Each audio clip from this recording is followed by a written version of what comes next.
السلام علیکم ورحمۃ اللہ وبرکاتہ۔ وعلیکم السلام ورحمۃ اللہ وبرکاتہ۔ الحمد للہ رب العالمین والصلاة والسلام علی رسولہ الکریم وبعد۔ کسی بھی شخص کو جو کسی پریشانی میں مبتلا ہو، اس کو آسانی اس کے لیے کرنی چاہیے، نہ کہ اسے اور مزید پریشانی میں ڈالیں۔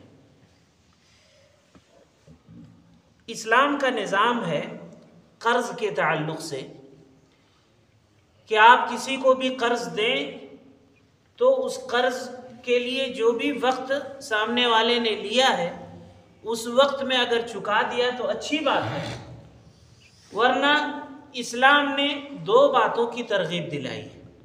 ایک تو یہ کہ آپ اسے مہلت دے دیں، جتنی اس کی ضرورت ہو، جب تک اس کے پاس سہولت اور آسانی نہ ہو جائے تب تک کے لیے آپ مہلت دے دیں۔ ہاں کوئی بہانے بازی کر رہا ہے جسے آپ جانتے ہیں سمجھتے ہیں تو آپ سختی کر سکتے ہیں۔ دوسری بات یہ کہ اگر آپ چاہیں، آپ کے پاس اتنی استطاعت ہے تو اس کا قرض آپ معاف کر دیں۔ اس کے بالمقابل زمانے جاہلیت میں اور آج کل جو بینکنگ سسٹم ہے قرض کے تعلق سے، وہ بالکل الٹا ہے کہ وہ جاہلیت کے دور میں سود پر لوگ دیتے تھے قرض۔ کبھی کبھی ایسا ہو جاتا کہ مثال کے طور پر قرض لینے والے نے 1000 روپے قرض لیا ہے اور اس سے کئی گنا زیادہ اس پر سود چڑھ جاتا۔ تو ایک طرف بے رحمی والا معاملہ ہے اور ایک طرف یہ اسلام کا نظام ہے جس میں ہمدردی پائی جاتی ہے۔ قرآن مجید میں اللہ تعالیٰ نے ارشاد فرمایا وَإِن كَانَ ذُو عُسْرَةٍ فَنَظِرَةٌ إِلَى مَيْسَرَةٍ وَأَن تَصَدَّقُوا خَيْرٌ لَكُمْ إِن كُنتُمْ تَعْلَمُونَ۔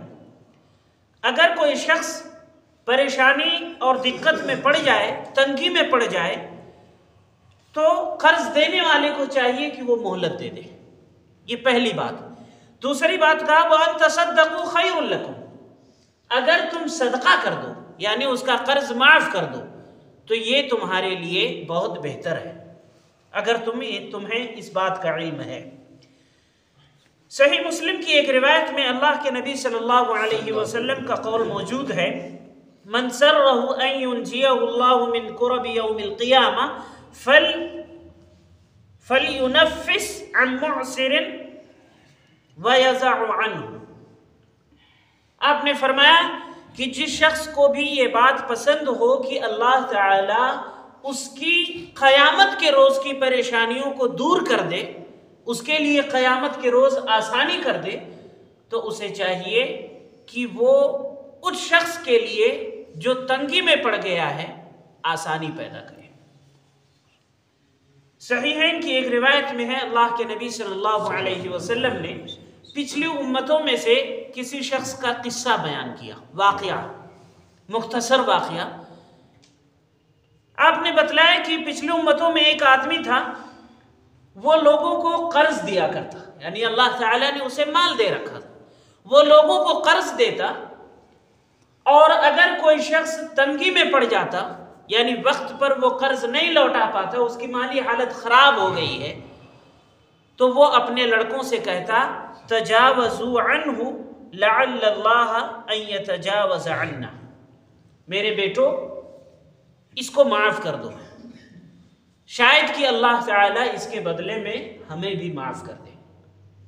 اللہ کے نبی صلی اللہ علیہ وسلم نے فرمایا فتجاوز اللہ عنہ، اللہ تعالیٰ نے اسے معاف کر دیا، یعنی اس کی جو بھی خطائیں لغزشیں تھیں، جو بھی کمیاں کوتاہیاں تھیں، جو بھی گناہ تھے، اللہ تعالیٰ نے اسے درگزر کر دی، اسے جنت میں داخل کر دیا۔ ایک واقعہ صحیح بخاری میں ملتا ہے، اللہ کے نبی صلی اللہ علیہ وسلم نے مہاجرین اور انصار میں جو بھائی چارہ کروایا تھا، ان میں دو لوگ تھے، سلمان فارسی اور ابو الدرداء رضی اللہ عنہ۔ سلمان فارسی رضی اللہ عنہ ایک مرتبہ اپنے بھائی ابو الدرداء رضی اللہ عنہ کے گھر گئے دیکھا کہ ان کی بیوی بالکل پھٹے پرانے بوسیدہ لباس کپڑے پہنے ہوئے ہیں. پوچھا کیا معاملہ ہے؟ بیوی نے یعنی ابو الدرداء رضی اللہ عنہ کی بیوی نے بتلایا کہ یہ تمہارا بھائی جو ہیں یہ ان کی حالت ایسی ہے کہ یہ بالکل دنیا کی کچھ فکر ہی نہیں کرتے.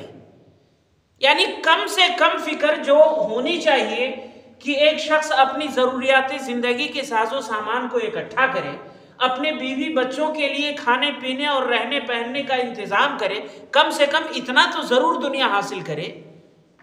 میرے بھائی تمہارے بھائی کو اتنی بھی فکر نہیں ہے. سلمان رضی اللہ عنہ آگے اس واقعے میں ہے کہ انہوں نے کھانا لایا. اتنی دیر میں ابو الدرداء رضی اللہ عنہ بھی آگے، کہا کھانا کھا لو.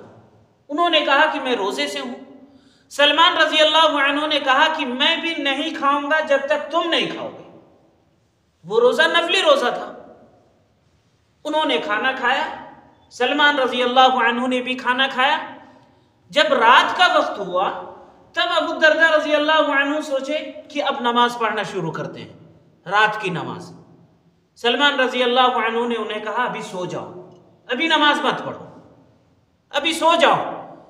واقعے میں ہے جب رات کا آخری حصہ ہوا تب انہیں جگایا اور کہا کہ اب نماز پڑھو، اور انہیں بتلایا کہ ان لربک علیک حقا ولنفسک علیک حقا ولزوجک علیک حقا. اللہ تعالیٰ کا بھی حق تمہارے اوپر ہے، تمہارے اپنے نفس کا بھی حق تمہارے اوپر ہے کہ اس کو بھی آرام اور راحت دو، اس کو بھی ضروری غذا کم سے کم اتنی دو. اور تمہارے بیوی بچوں کا بھی تم پر حق ہے کہ ان کے لیے کم سے کم دنیا کچھ حاصل کرو کہ ان کے کھانے پینے رہنے اوڑھنے بچھانے کا انتظام کر سکو. پھر آگے کہا فَأَعْطِ كُلَّ ذِي حَقٍ حَقَّهُ، ہر حقدار کو اس کا حق دو. اللہ کا حق ہے کہ آپ اس کے لیے نمازیں پڑھیں، عبادت کریں، آپ عبادت کیجئے. لیکن ایسا نہ ہو کہ عبادت میں آپ زیادہ ہی مشغول ہو جائیں اور بقیہ دوسرے جو اور حقوق تمہارے اوپر ہیں وہ کوتاہی ہو جائے. اللہ کے نبی صلی اللہ علیہ وسلم کے پاس اگلے دن سلمان رضی اللہ عنہ کا یہ واقعہ پہنچا تو آپ نے کہا کہ سلمان رضی اللہ عنہ نے صحیح کہا ہے. تو یہ اس واقعے میں کیا ہے کہ گھر میں دقت ہے، گھر میں پریشانی ہے. ابو الدرداء رضی اللہ عنہ کو چاہیے تھا کہ وہ کچھ رزق حاصل کرتے، کچھ محنت کرتے، لیکن وہ اس کے بجائے صرف اللہ کے حق میں زیادہ مشغول ہو گئے اور بیوی بچوں کا حق وہ کوتاہی ہونے لگی.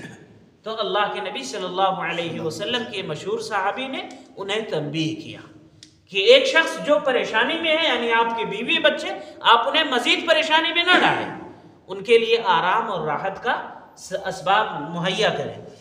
تو یہ ہمیں اور آپ کو چاہیے کہ کوئی بھی شخص، وہ قرض کا معاملہ ہو یا کسی بھی طرح کا معاملہ ہو، اگر کسی بھی طرح کی پریشانی میں تنگی میں ہے تو آپ اس کے لیے آسانیاں پیدا کریں، اس کے لیے مشکلات میں اور زیادہ اضافہ کرنے والے اسباب نہ پیدا کریں. اللہ تعالی ہم سبھی کو اچھائیوں اور بھلائیوں کی توفیق دے، ایک دوسرے کے ساتھ بھائی چارگی کے ساتھ رہنے کی توفیق عطا فرمائے. آمین. وصلی اللہ علی نبیہ وعلی آلہ وسلم.